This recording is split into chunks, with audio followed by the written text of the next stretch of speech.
If you are 70, 80 years old, walking less and doing these 3 things. Have you ever paused to consider how the choices we make, even the seemingly small ones, shape the quality of our later years?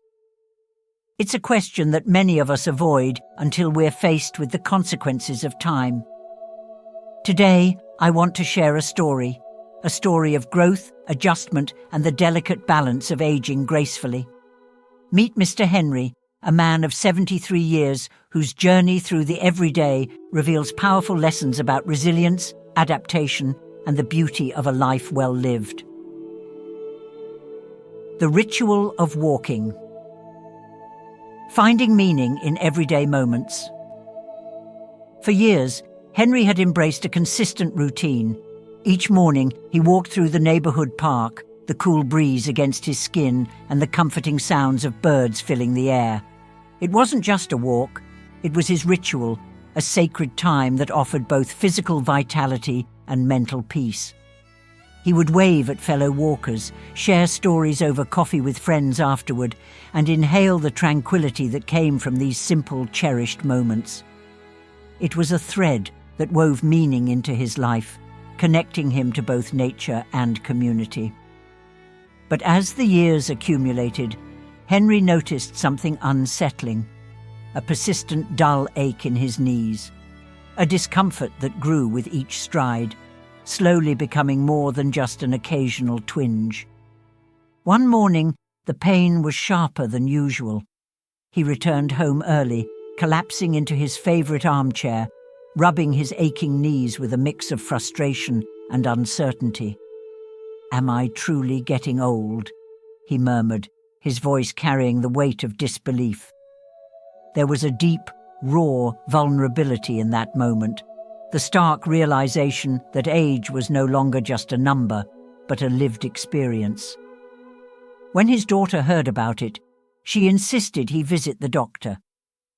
The hospital, with its sterile scent and walls echoing with muted conversations, was an intimidating place for Henry, as it is for many at his age, a place that held the undeniable truth of human frailty.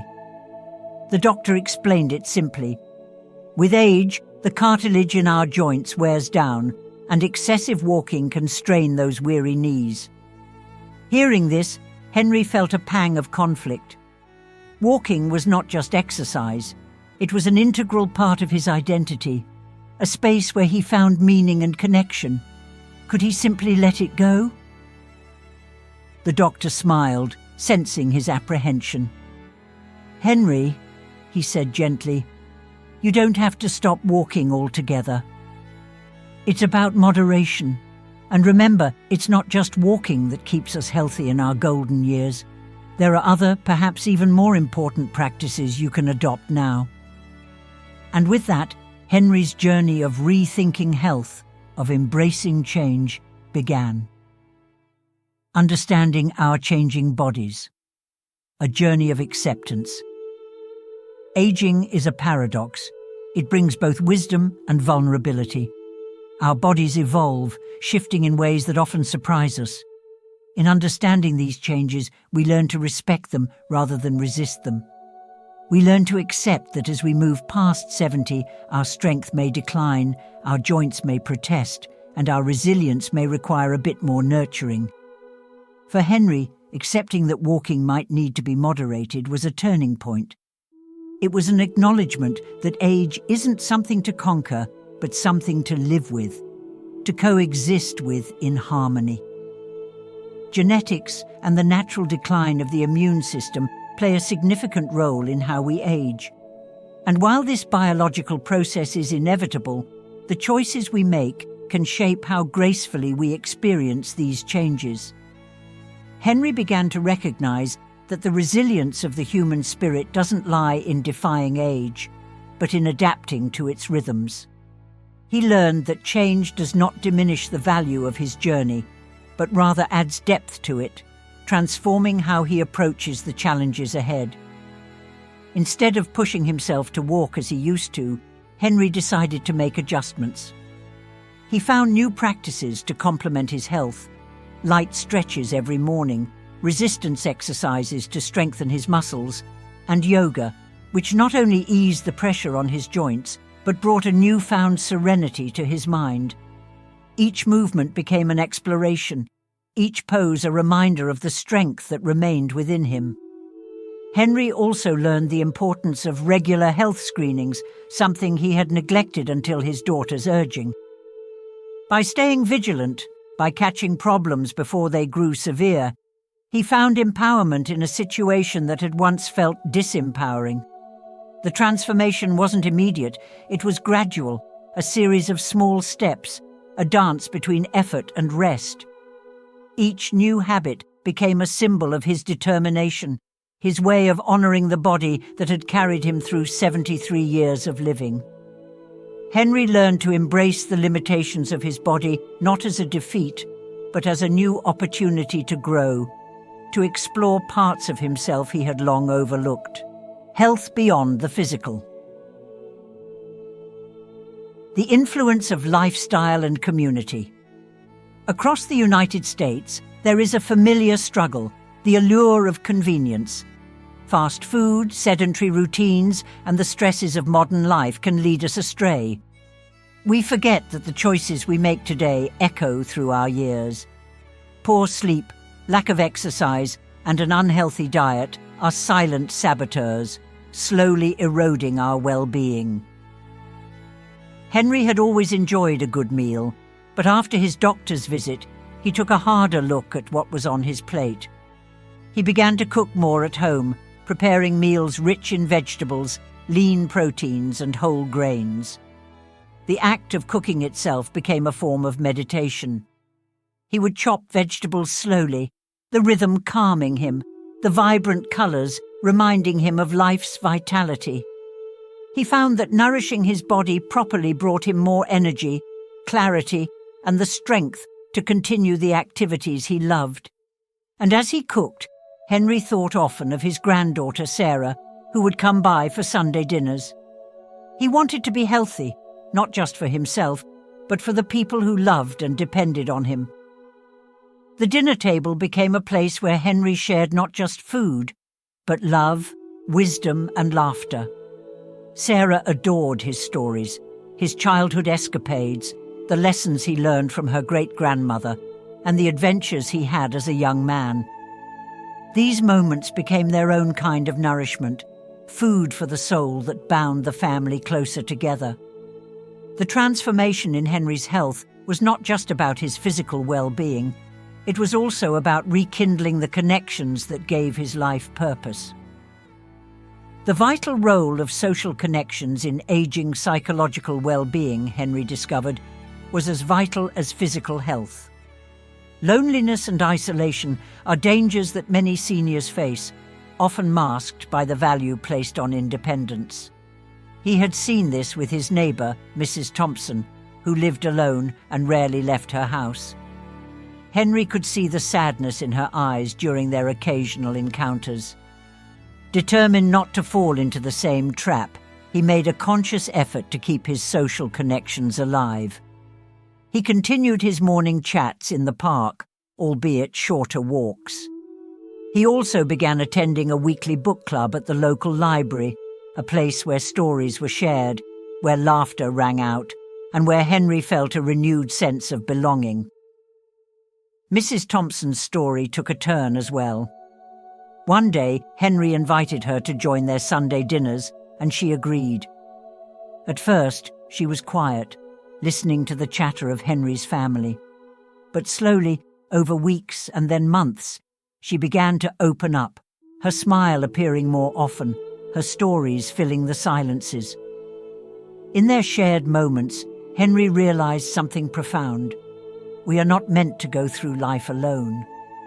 Our connections to one another are the very threads that give our lives color and depth.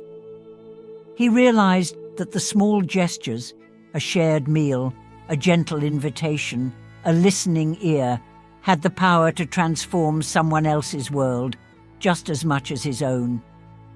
The vulnerability he saw in Mrs. Thompson mirrored his own, and together they built a bridge of empathy and companionship, a testament to the power of community. the simple power of walking and the grace of moderation. One of the simplest yet most powerful exercises for seniors is walking. It doesn't require equipment or training, just a willing spirit and a pair of sturdy shoes. But Henry learned that even walking needs to be adapted as we age. The key wasn't in walking more, but in walking wisely. He learned to listen to his body's signals, to know when it was time to rest and when it was time to move. The ideal balance, the doctor had suggested, was around 7,000 to 8,000 steps a day, enough to invigorate, but not enough to harm. Henry also paid attention to his posture while walking.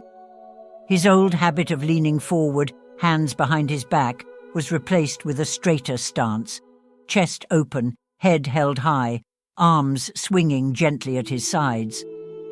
This change wasn't just about physical health, it was symbolic. Standing tall, even in the face of aging, gave Henry a sense of pride, a reminder that his spirit was still very much alive and vibrant. One day, while walking with his granddaughter Sarah, she asked him why he always walked so deliberately now. Henry smiled and said, "You see, my dear, it's not about getting there fast anymore. It's about enjoying each step, feeling the earth beneath my feet, and breathing in all the life around me." Sarah nodded thoughtfully, her young mind grasping something of the wisdom Henry had gathered over his 73 years. And so, each walk became not a rush to reach a destination, but an experience unto itself, an opportunity to feel connected to the world, to appreciate the nuances of each day. Henry learned to savor the path rather than the goal, to breathe in the present moment rather than hasten toward an end. Embracing mental activity, nourishing the mind for a fulfilling life. Physical health is just one part of the equation. Keeping the mind active is equally crucial. Henry had always loved reading, but in recent years he had begun to lose himself in books less often. He decided to change that. He joined a writing group at the community centre, where seniors gathered weekly to share their thoughts, stories, and poems. There, Henry found an outlet for his reflections, a way to express the emotions that had been quietly simmering inside him. He also started to paint, something he had never tried before. With each brushstroke, Henry found himself connecting with a part of himself he had long ignored. He painted sunsets, recalling the evenings he had spent with his late wife Mary, watching the sun disappear beyond the horizon. In those moments, he felt her presence, felt the love they had shared, and realized that though she was gone, her memory still colored his world. Mental activities, Henry learned, weren't just about keeping the mind sharp. They were about finding joy, embracing creativity, and maintaining a sense of purpose. They were about connection, both to oneself and to others. He shared his paintings with his family, who marveled at his newfound talent, and he loved the smiles that lit up their faces when they saw his work. Painting became a way for Henry to not only honor his past, but also to create something new in the present. His life, once a series of routines, had become infused with color and light. He realized that learning was not confined to the young. Every day presented an opportunity to grow, to embrace something unfamiliar, and to flourish even when the sun seemed to be setting. The lesson of aging. Gracefully. A holistic approach. Aging isn't something to be feared. It's something to be embraced, to be approached with curiosity and grace. It's about recognizing that every stage of life has its beauty, its lessons, and its opportunities for growth. For Henry, the journey from feeling defeated by knee pain to finding a more balanced, fulfilling lifestyle was a reminder of his own strength and adaptability. As we grow older, it's important to care for not only our bodies, but also our minds and our spirits. It's crucial to nurture our relationships, to seek out moments of joy, and to remain engaged with the world around us. The lessons Henry learned are not just for the elderly, they are for all of us. They remind us that the choices we make today are the foundations of the lives we will live tomorrow. So what have we learned from Henry's story? We've learned that health is not just the absence of pain, but the presence of vitality in every aspect of life. We've learned that our bodies will change, and it is our responsibility to listen to them, to adapt, and to treat them with the respect they deserve. We've learned that the mind is a garden. It must be tended, nurtured, and kept alive with creativity and curiosity. And perhaps most importantly, we've learned that life is not a solitary journey. It is meant to be shared, in laughter, in storytelling, in quiet walks, and in the simple act of being present for one another. To those watching, I ask, what changes will you make today to ensure that you age with grace, with health, and with joy? What small adjustments can you make to nourish not just your body, but your spirit? As we continue to navigate this journey called life, let's remember that it's not about the number of steps we take, but the meaning we find along the way. If you feel inspired to take action, to walk a little more mindfully, to reach out to a neighbor, or to pick up a new hobby, leave a comment below. And if you're still on the fence, if you're not quite sure how to begin, know that it's okay. Every journey starts with a single step, and today could be the day you take yours. Thank you for joining us, and may you find beauty in every stage of this incredible journey of life.